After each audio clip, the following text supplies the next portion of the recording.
చూద్దాం. ఢిల్లీలో కొత్తగా కొలువుదీరిన కేంద్ర కేబినెట్ ఇవాళ మొదటిసారి భేటీ కానుంది. సాయంత్రం 5 గంటలకు ప్రధాని మోదీ సమక్షంలో ఈ సమావేశం జరగనుంది. తమ తదుపరి ప్రణాళికను ఈ సమావేశంలో చర్చించనున్నట్టు తెలుస్తోంది.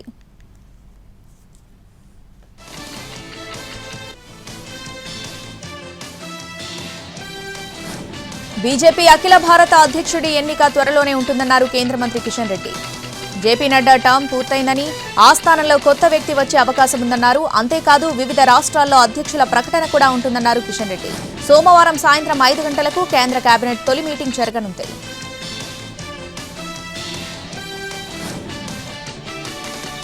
ఏపీ ముఖ్యమంత్రిగా ప్రమాణ స్వీకారానికి ముందే పని ప్రారంభించారు టీడీపీ అధినేత చంద్రబాబు. వివిధ కీలక శాఖల నుంచి సమాచారం తెప్పించుకుంటున్నారాయన. ప్రజా సంబంధ అంశాలపై నిర్లక్ష్యం తగదని అధికారులకు చంద్రబాబు స్పష్టం చేసినట్టు తెలుస్తోంది. ప్రమాణ స్వీకారం తర్వాత జరిగే సమీక్షలకు కీలక శాఖ అధికారులు సిద్ధమవుతున్నారు. పోలవరం స్థితిగతులపై వాస్తవాలతో నివేదికలు సిద్ధం చేస్తున్నారు ఇరిగేషన్ అధికారులు. విద్యుత్ శాఖలో ట్రాన్స్కో జెన్కోల పరిస్థితిపై సమాచారం తెప్పించుకున్నారాయన.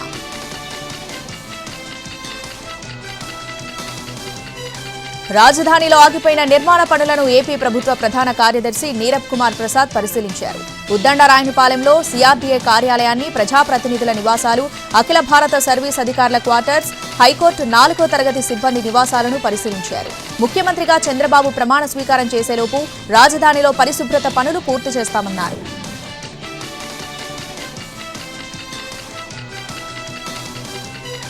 కాకినాడ పిఠాపురం నియోజకవర్గం తాటిపర్తి గ్రామంలో జనసేన టీడీపీ నేతల మధ్య ఘర్షణ జరిగింది. అపర్ణాదేవి అమ్మవారు ఆలయం కమిటీ నిర్వహణ కోసం గొడవ తలెత్తింది. తమకు ఆలయ కమిటీ బాధ్యతలు అప్పగించాలని ఇరు పార్టీల నేతలు డిమాండ్ చేశారు. అయితే ఎమ్మెల్యే పదవి జనసేన గెలుచుకుంది కాబట్టి తమకే దక్కాలని జనసేన నేతలు పట్టుబట్టారు. జనసేన నేతలకు వైసీపీ నేతలు సపోర్ట్ చేశారు.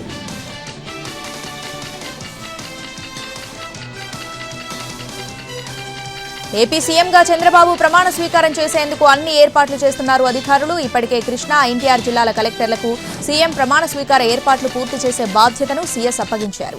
అలాగే 2 జిల్లాల డీఎస్పీలు, గతంలో గన్నవరంలో పనిచేసిన అధికారులను సీఎం ప్రమాణ స్వీకార సభ ఏర్పాట్లను పర్యవేక్షిస్తున్నారు.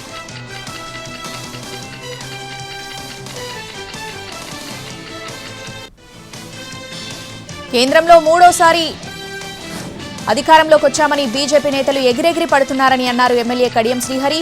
అంత ఎగిరిపడాల్సిన అవసరం లేదని, బీజేపీకి ఈసారి సీట్లు, ఓట్లు తగ్గాయని గుర్తుంచుకోవాలన్నారు.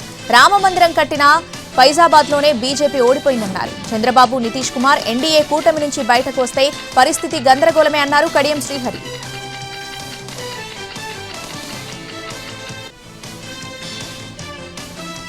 శ్రీకాకుళం జిల్లా కాశీబుగ్గలోని శ్రీనివాసనగర్లో దొంగలు హల్చల్ చేశారు. కాలనీలోని తాళం వేసిన ఇళ్లే టార్గెట్లో చోరీకి పాల్పడ్డారు. ఇళ్లను లూటీ చేసిన బంగారం, నగదును ఎత్తుకెళ్లారు. ఇక పోలీసులు కేసు నమోదు చేసుకుని దర్యాప్తు చేస్తున్నారు.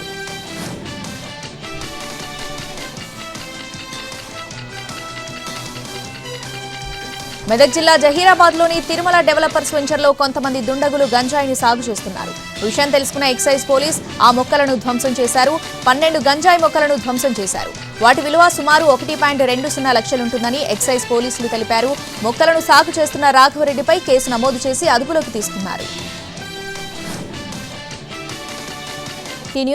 భారతదేశ ప్రధానమంత్రిగా నరేంద్ర మోదీ ప్రమాణ స్వీకారం చేశారు. రాష్ట్రపతి భవన్లో రాష్ట్రపతి ద్రౌపది ముర్ము ఆయనతో ప్రమాణం చేయించారు. 2014లో మోదీ తొలిసారి ప్రధానిగా బాధ్యతలు చేపట్టారు. 2019లోనూ విజయం సాధించి తిరుగులేని నేతగా ఎదిగారు. 2024 ఎన్నికల్లోనూ ఎన్డీఏకు 293 స్థానాలు దక్కడంతో మళ్లీ ప్రధానిగా పగ్గాలు చేపట్టే అవకాశం లభించింది. ఈసారి 5 తెలుగు ఎంపీలకు కేంద్ర మంత్రివర్గంలో చోటు దక్కింది. మోదీ ప్రమాణ స్వీకార కార్యక్రమానికి దాదాపు 8,000 మంది దేశ విదేశీ ప్రముఖులతో పాటు సార్క్ సభ్య దేశాల నేతలు హాజరయ్యారు.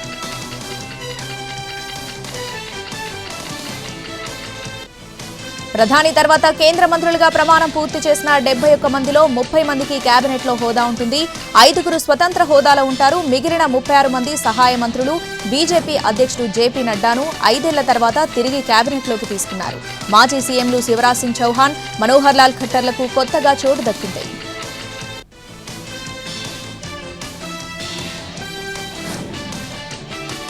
2 సార్లు కేంద్ర మంత్రిగా పనిచేసిన నిర్మలా సీతారామన్ మరోసారి ప్రధాని నరేంద్ర మోదీ కేబినెట్లో ప్రమాణ స్వీకారం చేశారు. వరుసగా మూడోసారి కేంద్ర మంత్రిగానే కాకుండా ప్రస్తుత మోదీ మంత్రివర్గంలో ఏకైక మహిళా మంత్రిగా ఆమె ఉన్నారు. ప్రధాని గత ప్రభుత్వంలో ఆమె కీలక ఆర్థిక మంత్రిత్వ శాఖను నిర్వహించారు. ప్రధానంగా రెండో తరం ఆర్థిక సంస్కరణలను ముందుకు తీసుకెళ్లడంతో ఆమె అరుదైన గౌరవం దక్కించుకున్నారు. ఓవరాల్ గా 7 మహిళలకు కేబినెట్ లో చోటు కల్పించారు.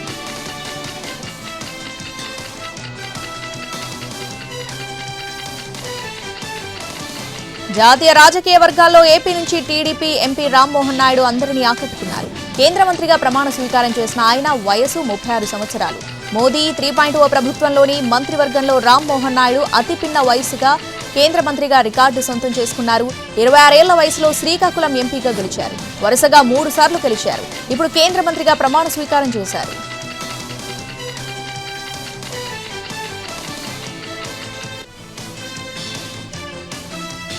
భారత ప్రధానిగా వరుసగా మూడోసారి నరేంద్ర మోదీ ప్రమాణ స్వీకారోత్సవంలో ప్రముఖులు సందడి చేశారు. రాష్ట్రపతి భవన్ వద్ద వైభవంగా జరిగిన ఈ వేడుకకు సార్క్ సభ్య దేశాల ప్రతినిధులు, ఎన్డీఏ భాగస్వామ్య పక్షాల అధినేతలతో పాటు దేశ నలుమూలల నుంచి పలువురు రాజకీయ, సినీ, వ్యాపార దిగ్గజాలు తరలివచ్చారు. మోదీ ప్రమాణ స్వీకారోత్సవానికి విచ్చేసిన వారిలో బంగ్లాదేశ్ ప్రధాని షేక్ హసీనా, మాల్దీవుల అధ్యక్షుడు మొయిజు, శ్రీలంక అధ్యక్షుడు రనిల్ విక్రమసింఘే, నేపాల్ ప్రధాని ప్రచండ, మారిషస్ ప్రధాని ప్రవింద్ జగన్నాథ్, భూటాన్ ప్రధాని షేరింగ్ టోబ్లే ఉన్నారు. ఇక ఈ వేడుకకు కాంగ్రెస్ జాతీయ అధ్యక్షుడు మల్లికార్జున ఖర్గే సైతం హాజరయ్యారు.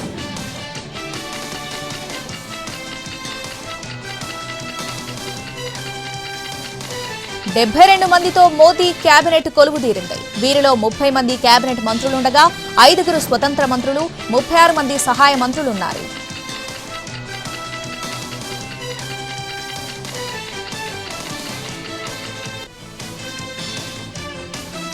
తెలుగు రాష్ట్రాల నుంచి 5 కేంద్ర కేబినెట్లో అవకాశం కల్పించారు మోదీ. రెండోసారి కిషన్ రెడ్డికి అవకాశం కల్పించారు.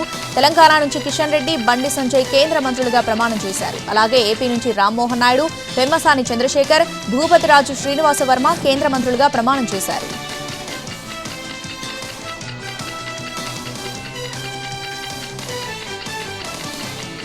ఒడిశా మాజీ సీఎం నవీన్ పట్నాయక్ అంతరంగికుడిగా పేరొందిన మాజీ ఐఏఎస్ అధికారి వీకే పాండ్యన్ కీలక నిర్ణయం తీసుకున్నారు. ఎన్నికల్లో బీజేడీ ఓటమి నేపథ్యంలో రాజకీయాల నుంచి వైదొలుగుతున్నట్లు ప్రకటించారు. తాను నవీన్ పట్నాయక్ కు సహాయకారిగా ఉండాలనే ఉద్దేశంతోనే రాజకీయాల్లోకి వచ్చానని, ఇప్పుడు రాజకీయాల నుంచి వైదొలగాలని నిర్ణయించుకున్నట్లు చెప్పారు. తన ప్రయాణంలో ఎవరినైనా నొప్పించి ఉంటే క్షమించాలని కోరారు.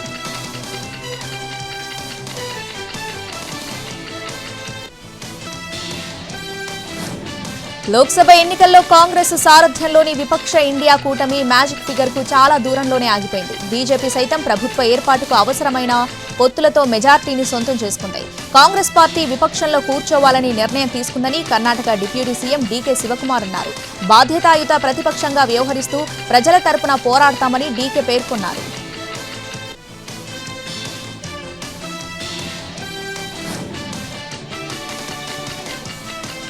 జమ్మూ కాశ్మీర్లో ఉగ్రవాదులు పేట్రేగారు. యాత్రికుల బస్సుపై విచక్షణ రహితంగా కాల్పులు జరిపారు.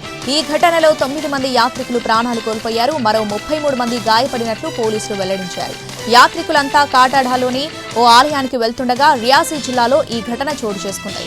ఉగ్రవాదుల కాల్పుల క్రమంలో బస్సు అదుపు తప్పి లోయలో పడిపోయింది.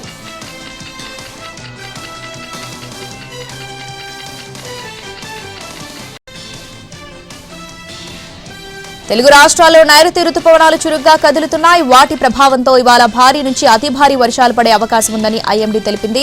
2 రోజుల్లో ఉరుములు, మెరుపులతో కూడిన తేలికపాటి నుంచి మోస్తారు వర్షాలు పడే అవకాశం ఉందని తెలుస్తోంది. దాంతో పలు జిల్లాలకు ఎల్లో అలర్ట్ జారీ చేశారు. ఉరుములతో కూడిన వర్షం పడేటప్పుడు ప్రజలు అప్రమత్తంగా ఉండాలన్నారు.